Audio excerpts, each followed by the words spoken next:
In Stanishvara, modern-day Thanesar, Haryana, the powerful Pushyabhuti dynasty flourished under King Prabhakaravardhana. In his royal palace, a daughter was born. She was named Rajshree. Her childhood was filled with luxury and grandeur, growing up alongside her two valiant brothers, Rajshavardhan and Harshavardhan.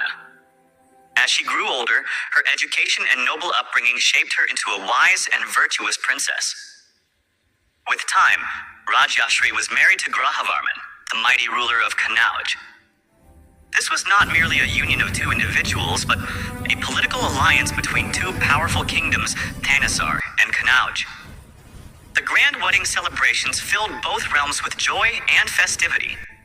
As the new queen of Kanauj, Rajshree won everyone's heart with her grace and intelligence.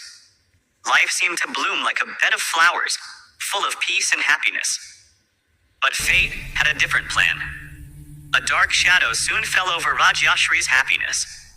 Devagupta, the ruler of Malwa, and Shashanka, the king of Gauda, Bengal, were envious of the rising power of Thanesar and Kanauj. Together, they conspired to destroy this alliance. Their armies attacked Kanauj treacherously and murdered King Grahavarman in cold blood. The palace that once echoed with wedding songs now turned into a house of mourning. Kanauj fell under enemy control, and Rajshree was taken prisoner. From royal comforts, she was thrown into the dark dungeons of Kanauj, a princess turned captive. Loneliness and despair haunted her every moment. Memories of her family and her once joyous life tormented her.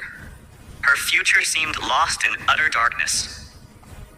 When Rajshavardhan, her elder brother, received the news of his brother-in-law's murder and his sister's captivity, his rage knew no bounds.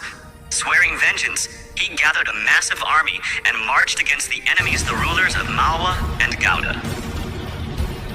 In the fierce battles that followed, Devagupta was defeated by Rajshavardhan's bravery. Hope once again returned to the Pushyabhuti family, but only for a brief moment. The cunning Shashanka deceitfully invited Rajshavardhan to his camp and treacherously murdered him. This marked another devastating blow to the family.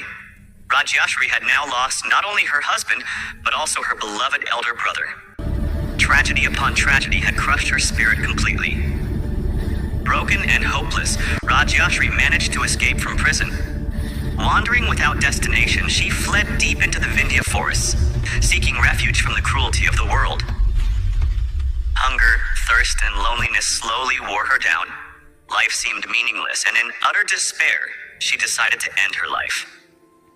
Just as she was about to commit suicide, she was discovered by the Digambara Jain monk Divakarmitra, who gently stopped her and spoke to her about the transience of life and the power of karma. His peaceful and wise words gave Rajshree the courage to endure her suffering. When Harshavardhan learned of the deaths of his brothers and brother-in-law, and the suffering of his sister, he was overcome with grief and anger. Yet, he turned that sorrow into strength. As the younger brother, he vowed to rescue Rajshree and avenge his family. With a massive army, he marched towards Kanauj, not merely for war, but as a brother's mission of love and duty. Harshavardhan faced many hardships, but his determination never wavered. Guided by Divakarmitra, he finally reached the Vindhya forests, where he found Rajshree moments before she could end her life. It was an emotional reunion. Harsha embraced his sister, comforted her, and stopped her from taking such a tragic step. Seeing her brother again, Rajshree broke down in tears. It felt as though her lost life had been returned to her. Having saved his sister, Harshavardhan turned his focus to avenging Shashanka's betrayal. He led powerful campaigns against Gauda, defeating Shashanka in several battles and weakening his dominion. Though history does not confirm whether Harsha killed Shashanka personally, it is certain that he ended Shashanka's supremacy and restored his family's honor. After rescuing his sister and taking revenge, Harshavardhan conquered Kanauj, restoring his brother-in-law's lost throne. He urged Rajshree to take her rightful place as the ruler of Kanauj. Initially, Rajshree, heartbroken and detached from worldly life, expressed her wish to become a Buddhist nun. But Harsha reminded her that the kingdom still needed her. Moved by his love and guidance, Rajshree accepted the throne and began ruling Kannauj with dignity and wisdom. Some historians believe she served as a co-ruler alongside Harsha, who governed from Thanesar. Together, the siblings rebuilt their kingdoms and ushered in an era of peace and prosperity. The story of Emperor Harshavardhana and Princess Rajshree stands as one of the most touching tales of sibling love and duty in Indian history.